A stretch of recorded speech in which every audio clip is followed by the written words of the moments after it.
I said, my name is Elizabeth. I'm the social worker here with Lung Cancer Canada. I'm joining today from Treaty 1 territory, which are the gathering lands of the Anishinaabe, Cree, Ojibwe, Dakota, and Dene peoples, as well as the homeland of the Métis Nation. This is the fourth webinar in our Airways of Hope educational series. The other topics moving forward after a lung cancer diagnosis, coping with scanxiety, and then advanced care planning are all videos that can be found on the Lung Cancer Canada website under resources and then videos. And as it was with those past presentations, the first part of this presentation will be recorded, and then it'll be posted on that website as well. Once we're done with the presentation, the recording will stop, and then that will make space and time to confidentially talk and discuss and ask questions all about this topic of hope. So in today's discussion, we will define what hope is, or at least we'll try to define hope. And Michelle, if you could just move on to the next slide, that'd be great. We will explore what hope is within the context of lung cancer. And then we'll talk about some of those qualities of hope and how hope can maybe offer us a sense of support within the context of lung cancer. And then we'll end with talking and identifying about strategies and tools to build and maintain hope, again, in the context of lung cancer. And just as a reminder that if anything from today's conversation brings up questions that you might have or concerns, please, don't hesitate to reach out to your healthcare team, or also, you can reach out to myself or Michelle at Lung Cancer Canada. We're here to offer support as well. I'll go to the next slide, please. So hope, what is it? What is hope? It's something that is probably one of the biggest, most puzzling phenomenons in life. Most of us, if not all of us, have experienced hope. When I think back to when I have some of my first memories of hope, it's, I was always hoping to get an A on that test. With the holidays just passing, I heard a lot of people saying, I hope that package gets here before the holidays, or I hope our flights are on time. I hope that our baggage arrives. Hope exists in all parts of our lives. In cancer surgeon Dr. Rick Goulet's words, hope is the driving force that propels us throughout our deepest fears and adversities. So again, hope is something that just pushes us through those challenges in life. While other times, hope can feel vague and actually quite out of reach at certain times. Hope really can run the gamut from passive to active. It can be mundane to life-altering, and it can also be something that feels really concrete, but also ethereal. And hope can exist on a whole spectrum of experiences. Doctors Ernest Rosenbaum and David Spiegel have called hope one of the greatest allies in supporting quality of life. Now, within the context of cancer, hope is so much more. And Michelle, if you could just go on to the next slide, thanks. Hope is actually a way of life within the cancer context. Hope is something that a patient or loved one can really hang their hats on when entering the doctor's office or the treatment room. I hope my test results come back clear. I hope treatment goes well and I can put all of this behind me soon. I hope that I'm here for another birthday. I hope my pain and symptoms will be controlled. I hope that I have a sense of control and a sense of peace at the end of my life. But what is hope exactly? The hope is the thing that feels both really tangible, but also really abstract. Where do we find hope? And most importantly, perhaps, how can we access hope and feel it when we need it the most? Well, there are, of course, no straightforward answers to these questions, but not all hope is lost. Whatever brings you here today, the goal of today's presentation is to better understand the role of hope in the context of lung cancer. And again, to identify ways to build and sustain it throughout the whole cancer continuum. Next slide, please. So again, Doctors Rosenbaum and Spiegel say that hope is something that's hard to define, but important to keep alive. So again, hope is something that's hard to define, but important to keep alive. Research scholar Victoria McGreer says this about hope. To live a life devoid of hope is simply not to live a human life. It is to not function, or tragically, it is to cease to function as a human being. She goes on to suggest that hope has been described as an attitude, as an emotion.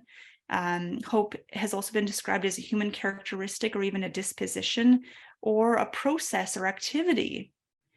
More deeply, hope is a unifying and grounding force of human agency. And this is a really important thing that we'll come back to later on when we're finding ways that we can have a sense of control within the cancer context. And, Victoria McGreer also suggests that we cannot live life without hope. So then all questions about hope should actually be reframed to instead explore what it means to hope well. In my experience as a social worker in oncology, hope is all of these things. And it's a really common topic of conversation in both individual, counseling sessions, as well as group support sessions as well. So, in our efforts to try to define hope, I'll share the following points about hope. Hope really varies for everyone. So let's set the stage in that way that it's really a different experience depending on who you ask about hope. Hope varies by definition and experience. What one person might view as a hopeful outlook on something, somebody else might actually define as toxic positivity. Hope in this way can feel like a really sensitive topic, and it can feel like it's exposing our own sense of vulnerability in any given situation. But the truth of the matter remains, research shows us that hope in the context of cancer can be a really powerful and empowering source of support. Hope also varies based on cultural, social, and historical factors as well. A lot has been written about hope philosophically, practically, critically. What I'm presenting today about hope comes from a Western-centric perspective of the topic. Hope, as I mentioned briefly before, exists on a continuum. And oftentimes, when you think about the ways you've heard hope talked about, it can be qualified in really descriptive ways, but also still kind of abstract in that way as well. So, there's a glimmer of hope, or I'm full of hope.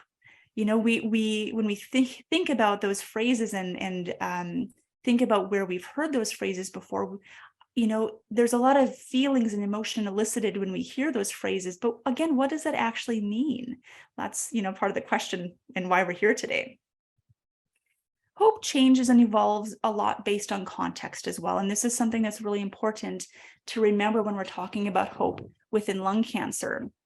We certainly experience this within that cancer continuum. And I really, if we've had any conversations before and we've talked about hope, you've probably heard me say that I really believe that hope always exists.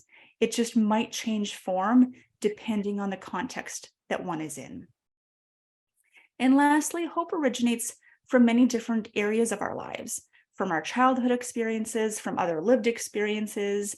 It comes from people around us and the environments that we're in. And it also comes from religious and spiritual ideologies and beliefs. Next slide, please. Hope isn't always, viewed as a positive force in the human experience. And I think that this is a really important point to bring up because it's a part of people's experience as well when we're talking about hope. Friedrich Nietzsche, in his discussions in Human, All Too Human, stated that hope is the worst of evils, for it prolongs the torment of man. Hope in the face of cancer can feel false, unrealistic, it can feel removed from reality, and it can leave a person feeling vulnerable, fragile, or it can make the situation feel untrustworthy. Factors that poorly impact a patient's sense of hope, found in research, are the feelings of loneliness, persistent pain, and reduced self-esteem. So, as much has been written about hope, there's the opposite as well. Next slide, please. So, to offer two definitions of hope for the purpose of this presentation and conversation today, Merriam-Webster Dictionary describes hope both as a thing and an action, as a verb and a noun. Hope is something, is to want something to happen or for something to be true, to expect it with confidence and to trust that it'll happen. And it's something that's desired for. Now, a definition of hope that I find to be useful and tangible comes from researchers out of the University of Alberta in 2003, Jevney and Edie, and they define hope as the ability to envision a future in which we wish to participate. So again, hope is the ability to envision a future in which we wish to participate. Next slide, please. Now, within the context of lung cancer, hope is a tool that we can use to cope with diagnosis and treatment. Hope can help to decrease distress, and it can also help a person or a loved one or to live meaningfully with the disease. Studies about hope have found that high levels of hope are related to better adaptability, to increased positive mood, better physical health, enhanced ability to cope with cancer, high tolerance of pain, increased well-being, lower anxiety and depression symptoms, and better problem-solving skills. So there's a lot of research out there that shows a positive correlation. In some studies, hope has even been linked to fewer cancer symptoms, physically and mentally speaking. Hope has also been found in experiences or situations in the cancer context. And this is what I found quite interesting as well. So things like good interpersonal skills of the healthcare teams, the quality of information and ways in which information about the patient's health is being shared, as well as the perceived level of support from a healthcare team. So patients and loved ones feel more hopeful when those factors are present, and they're all based on experience within the context or within relation to other people, which again, I found really interesting. And again, hope is really a tool to cope and to make meaning of experiences. Next slide, please.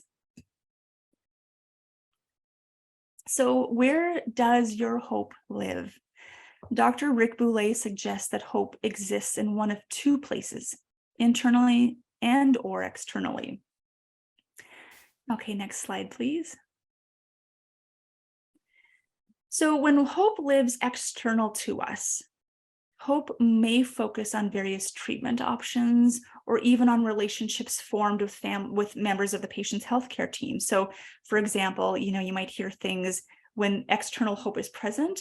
You might hear things like, this treatment is the only hope to have or to live a normal life again. Or my oncologist was the only one to ever offer me this option, and I feel hopeful about it. For patients and their loved ones with an external focus of hope, validation of hope usually comes from outside measures. So something like, my scans are clear, I'm feeling great, my blood work is normal. All of those things are externally based. So when things are going well, this external focus of hope feels actually really reassuring. However, this is where the catch is. What that also means is that when things aren't going well, if there's poor treatment outcomes or unexpected pain and symptoms, or even a cancer recurrence, hope can feel like it's gone in a flash. And it can feel just like, it was there one moment, and then within this, a few words that are shared, it can just be gone like that. Patients and loved ones can feel quite vulnerable in those moments, or fearful and scared, and that their strategy for coping, in this example, holding on to hope, it can feel like it's failed them. Now, when hope exists within ourselves, it comes from a deep place of trust and acceptance. And often it comes from a belief in something higher than ourselves. At least this is what research shows us. And it's quite interesting. So with that internal source of hope, it's the idea that, well, whatever happens, people will say it's all in God's plan, or my faith and hope will get me through this, or, I believe that no matter what happens, I'll be okay. Now, the interesting difference with this type of internal hope is that there's no measure to validate this type of hope. And it can feel deeply reassuring, or, much like external sources of hope, it can feel like it leaves a person feeling hopeless or lost when it's not present. Knowing what we know about hope, how can patients and their loved ones foster a sense of internal and external hope in the best and worst of times? That's really the question. How can hope help me? Next slide, please. Dr. Harmesh Naik, who's a medical oncologist, he says this about hope: the more you use it, the more powerful it gets. So again, it's just kind of like, using your muscles when you're exercising. The more you use them, the more powerful you become. And that same thing is said about hope. And he adds that while we as healthcare professionals can't necessarily always answer two of the most common questions, which are, will I be cured? And if not, how long do I have to live? We can't always answer those questions, but what we can do is we can focus on living in the present moment. Hope, in that case, can help us to readjust our lenses and then bring something into focus during a time that everything with cancer can feel cloudy, overwhelming, and out of sight. So some strategies to think about, how to bring more hope in, or how to access hope. One of the things is to shift focus and move hope from an abstract future timeline to the present moment. There we go. Thanks, Michelle. So something like, I hear often from people, I hope for more time with my family. That can feel abstract and really kind of far off when we're thinking about, treatment and timelines and all these things, and it can feel overwhelming.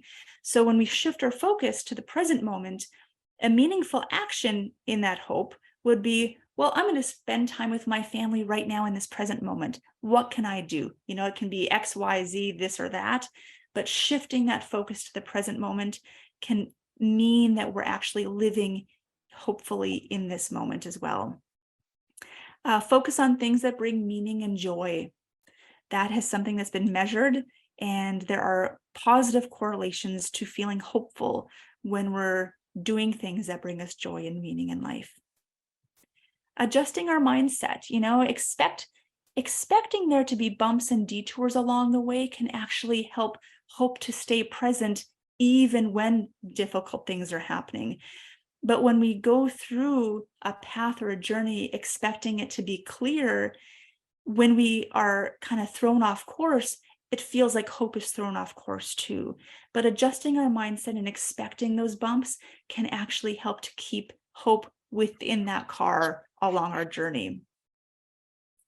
Setting short-term goals and focusing on them can actually increase a person's sense of purpose and well-being, and that is positively correlated to a person's sense of hope. So short-term goals, again, using that SMART acronym: specific, manageable, achievable or realistic, relevant, and time specific. Being able to measure those goals is really helpful in moving something that feels overwhelming and kind of out way beyond our reach to something that feels tangible. Can be really helpful in bringing a sense of hope to one's life. And then celebrating when you reach those goals. Those are big achievements, especially in the context of cancer, when things are going one day at a time. Celebrate what you've achieved. And then this other thing that's interesting as a strategy is to do something new. Now, this can sometimes feel overwhelming for people, particularly in the context of cancer, because things feel overwhelming. So the idea of doing something new just feels like, no, there's no energy for that. But for people who do actually something new, whether it be playing a new game or calling up an old friend or trying a new restaurant or going for a walk in a new neighborhood, reading a different genre, whether it be like a newspaper or magazine or book, something you're not used to, that actually has shown, it's shown that people can feel less anxiety and fear. It helps to shift focus away from cancer by doing something new or different from the usual. It helps to build courage and experience a sense of joy and happiness and accomplishment. So that connects to a sense of hope. Things feel lighter when we feel like we're accomplishing something. Next slide, please. So some ideas of like actual tangible activities to foster and build hope. The building blocks of hope. So I have 2 young kids and they play with Duplo blocks sometimes. So if you're not familiar with Duplo blocks, they're kind of like the bigger version of Legos. And when you think about the building blocks of hope, what do we need to build hope within ourselves? I think about those Duplo blocks. I'm putting one piece on top of the other and on top of the other. They're all different sizes, different shapes, different colors. Building, using just one size of block, it can only go so high. But when you're building lots of different, or bringing in lots of different shapes of those blocks, it builds a structure that is really kind of formidable. It's really solid. The same thing goes for hope. When we're thinking about these activities and different ways to bring hope in, use a lot of different strategies, a lot of different tools in your toolbox. So building blocks of hope can help us to really fortify that strong foundation. A calendar of hope. So, take a calendar for this next week or this next month, and each day or each morning, write something that you hope to happen down on each day. It can be something that's already happened that you hoped would happen, or something that you hope to happen, but write it down. When we can move that thing that's in our head onto something visual in front of us, it becomes more tangible and it feels like action is possible. Keeping a hope journal, keep a journal of moments throughout the day that you experienced hope or a sense of hopefulness. Maybe it's when you're helping a friend or a stranger, or maybe you feel hopeful when you're participating in something that brought you joy. Maybe it's, spending time with loved ones. Make choices that support these hopeful experiences. So think back to a time that you felt hopeful, you felt lighter, you felt connected, and focus on that. Bring more of that into your life. Hope art. In my neighborhood, I live on a street where there's lots of kids, and in the summertime, there's lots of sidewalk chalk, and my kids love sidewalk chalk. And I always find myself pausing and smiling when I see those positive statements of affirmation, whether it be "have a great day" or smile, whatever it might be. But that's hopeful. And that's what hopeful art is, whether it be sidewalk art, a collage. Maybe you make a collage of something that of things that feel hopeful for you. Anything, again, that helps you feel lifted and supported. And then lastly, sharing stories and questions with loved ones or people that you trust can also be a really helpful way of building, again, those building blocks of hope. So some questions you can ask yourself or others. Where does your hope live? Is it internal or external? Or is it other places? Is it with family and friends? Do you find hope in nature? Do you find hope in your community? Maybe where you volunteer? What would help to lift your spirits and focus on the present moment? Who can help you to achieve this?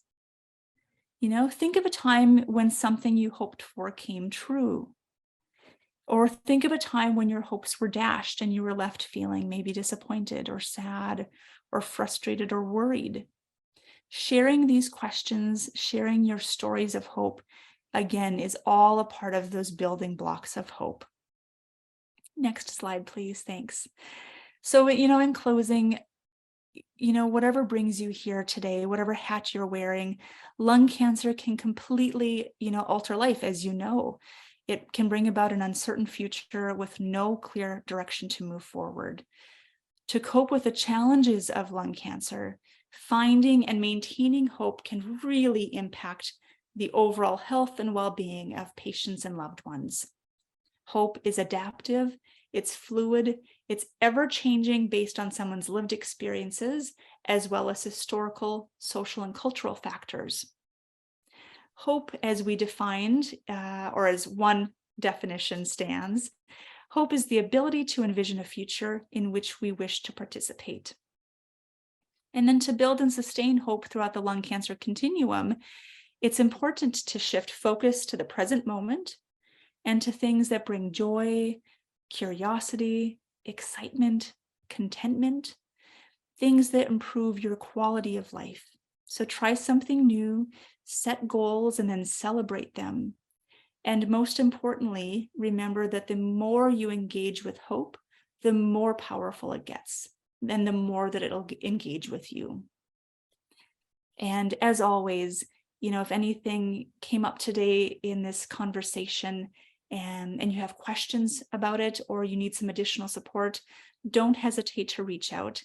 If you feel curious about any of these things and you want to talk more about what hope means for you, reach out to myself or Michelle.